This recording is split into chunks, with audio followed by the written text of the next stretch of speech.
Hello everyone, this is Bentley. Today's topic is really serious. Today's topic affects currently only potentially the United States, but it has the chance to affect far more than that. I want to talk about the America Competes Act, and more importantly, the amendments to the Lacey Act that are contained in the current iteration of the bill that has currently just passed as of Friday, February the 4th, through the House by a narrow margin of 222 votes to 210, meaning that it's about to go to the U.S. Senate. If it passes there, it could change our hobby potentially forever. I know this sounds really sensationalized, but this is critical. And in order to be as accurate as possible, I'm going to put this up on the screen while I read this. This is the amendment to the Lacey Act. Chung at the Waterbox has a fantastic short video that goes over this as well. Please feel free to check that out. If you're a previous customer like I am of Redfish Bluefish or Dan's Fish, you've probably seen an email about this. And if you're outside the United States, you might be thinking, who cares? But things that happen in the United States often trickle to other parts of the world, especially Canada. So my friends up in Canada, you might want to pay attention to this. Section 71102, Lacey Act Amendments. In general, Section 42 of Title 18, United States Code is amended. 1. In subsection A1, A. In the first sentence, by striking shipment between continental United States and inserting transport between the states. B. In the first sentence, strike Hawaii. C. By inserting in the first sentence of the following, notwithstanding any other provision of law, the Secretary of Interior may prescribe by regulation an emergency designation prohibiting the importation of any species of wild animal, or wild mammal, wild birds, fish, including mollusks and crustacea, amphibians, or reptiles, or the offsprings or eggs of any such species as injurious to human beings, to the interests of agriculture, horticulture, forestry, or to wildlife or the wildlife resources of the United States, for not more than 3 years under the subsection if the Secretary of Interior determines that such regulation is necessary to address an imminent threat to human beings, to the interests of agriculture, horticulture, forestry, or wildlife, or the wildlife resources of the United States. You could keep going on. But that's the important part. Now, as injurious, that's very broad, and this is part of the problem. Later on, there's some descriptions that indicate that there will be a white list of animals that are allowed, but what we're looking at is anything that isn't a dog, a cat, or one of our common farm animals can potentially be banned from being transported into the country or between state lines. Editor Bentley here. I realize that I missed one more important part to this, so we're going to kind of take a break while I'm in the edit here and insert that information because it's very important. Let me switch screens because we'll do a read-along. There's another section to the Lacey Act Amendments, and I've put the whole thing up, but I'll read this at the same time so you can see it. And the big thing is this part here in 1663D, presumptive prohibition of importation. So what this is going to do, briefly put, is that everything will be banned unless it is actively whitelisted. So I'll read the exact wording. In general, importation into the United States of any species of wild mammals, wild birds, fish, including mollusks and crustacea, amphibians, or reptiles, or the offspring or eggs of any such species that is not native to the United States, and as of the date of the enactment of the America Competes Act of 2022, is not prohibited under subsection A1, is prohibited. I had to read that for a second. Unless, and this is where it gets interesting. So, During the 1-year period preceding the date of enactment of the America Competes Act of 2022, the species was, in more than minimal quantities, imported into the United States, or 2, transported between the states, any territory of the United States, the District of Columbia, the Commonwealth of Puerto Rico, or any possession of the United States, or B, the Secretary of Interior determines after an opportunity for public comment that the species does not pose a significant risk of invasiveness to the United States and publishes a notice in the Federal Register of Determination. So, the real problem with this entire amendment to the Lacey Act is how excessively broad the language is. And instead of in the past where it was required for scientific research to prove that something was an invasive species and then it was put on a blacklist or prohibited list, now the presumption, if this is to pass, is that it is immediately prohibited and has to go through research to then whitelist it or put it on an approved list, unless specifically the Secretary of Interior determines, after there is an opportunity for public comment, that that is not an invasive species. So basically what it is saying is that everything we keep, unless it is under these 2 qualifications here, imported into the United States in more than minimal quantities, which there's nothing defining what minimum quantities is, or transported between the states.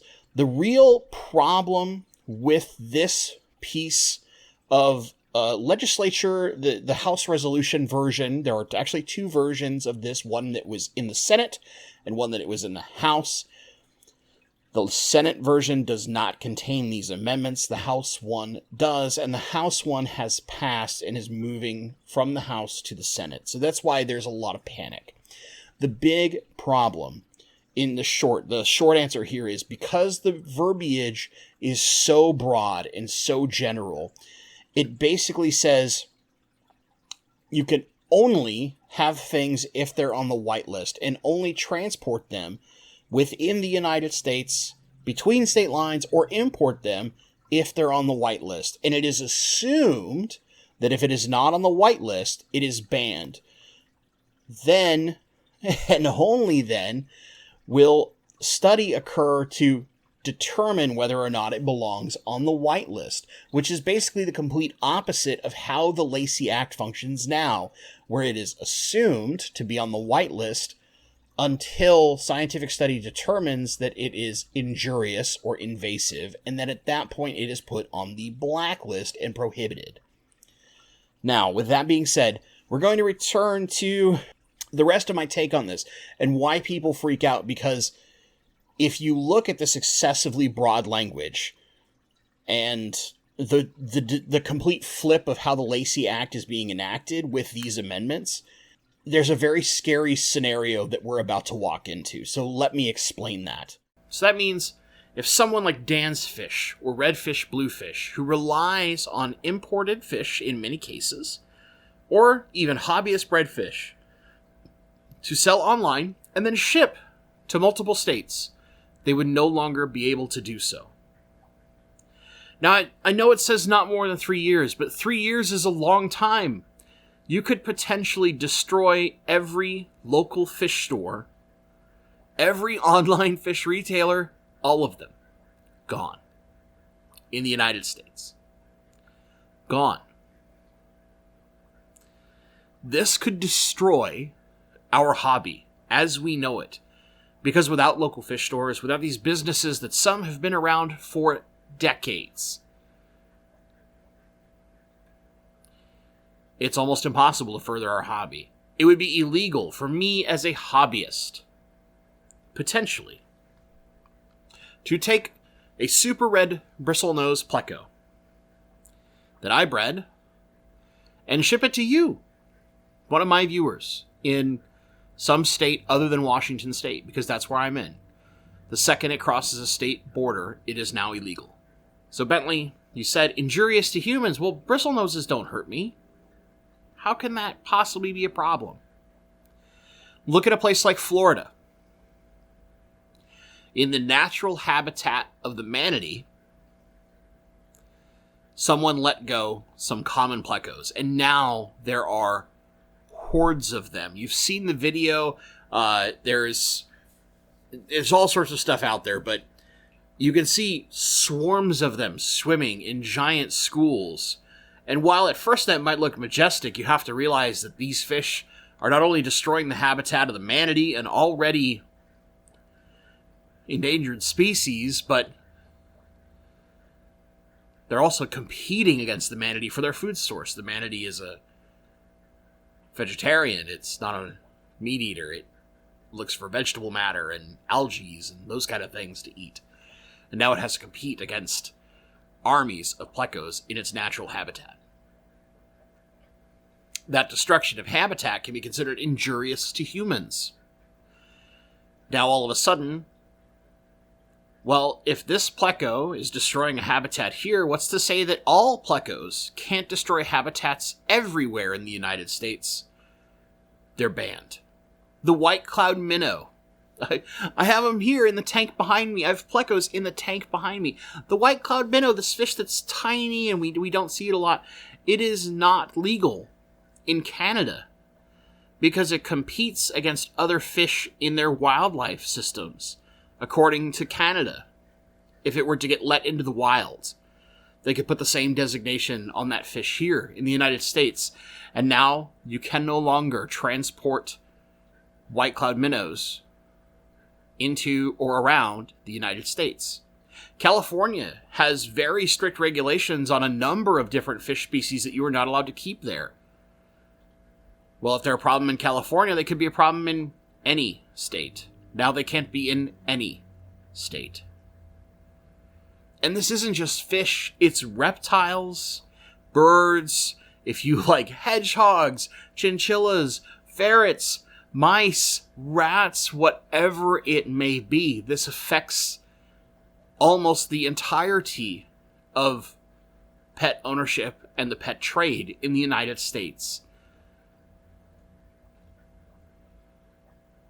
This can ruin thousands of small businesses and tens, if not hundreds of thousands of jobs. Think of even the people who work at your big box stores, your Petcos, your PetSmarts, your Big Owls, whatever it may be.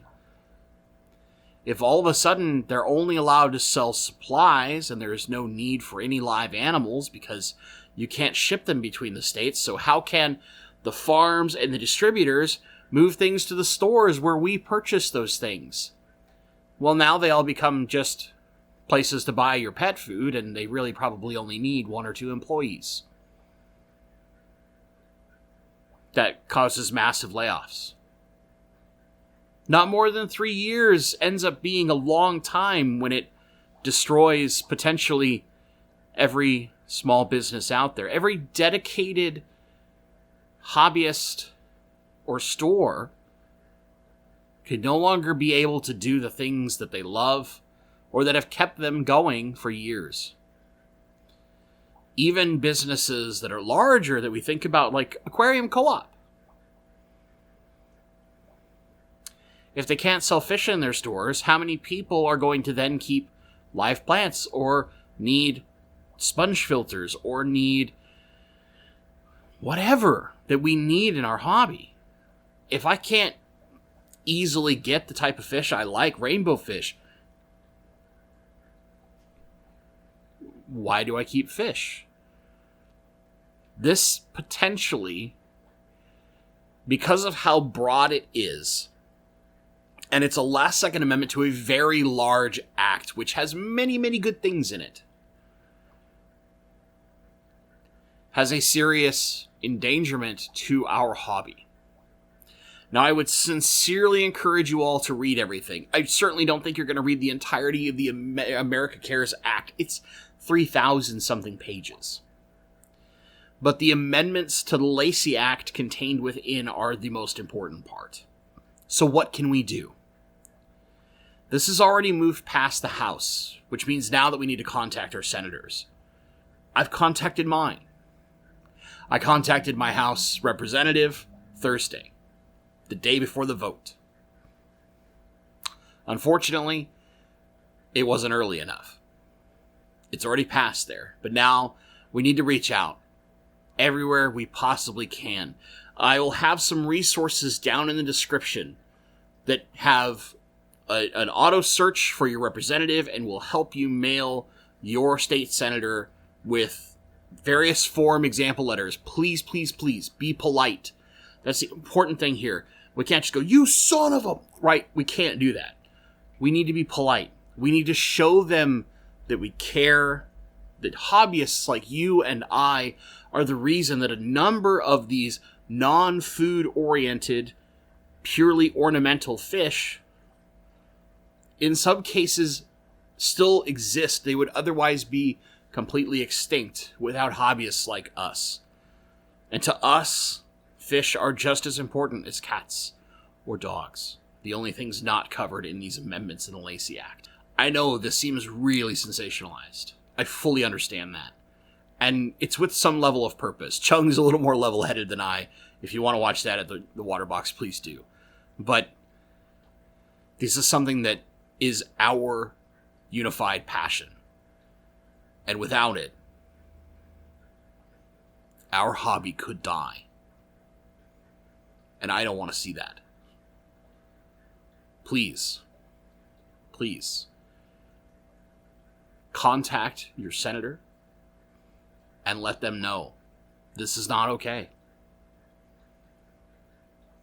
This is something that hurts thousands of people's lives, tens of thousands, hundreds of thousands, potentially millions if you account for the number of sustainable jobs collecting wild fish, shipping, transporting, caring for the works. The fish industry as a whole, when it comes to pet fish, is very large. Places like Project Piaba, some of the people who do it right on the Rift Lakes of Africa, etc., etc., etc. There are bad actors, certainly, but there are also a lot of people who are protecting the environment by keeping jobs in the fish trade. And without them, with an act like this that would prevent them from doing the one thing that brings in their income and gives them a reason to continue to protect the environment, feed their families, that could all go away. I've contacted my senator. I hope that you contact yours too. For my friends outside of the United States, please watch this with interest, because we don't want to see the same thing come into your country. And when it is time, send out that rally cry. I'll be happy to be a voice to help. As always, gang, thank you so much for watching. And stay awesome.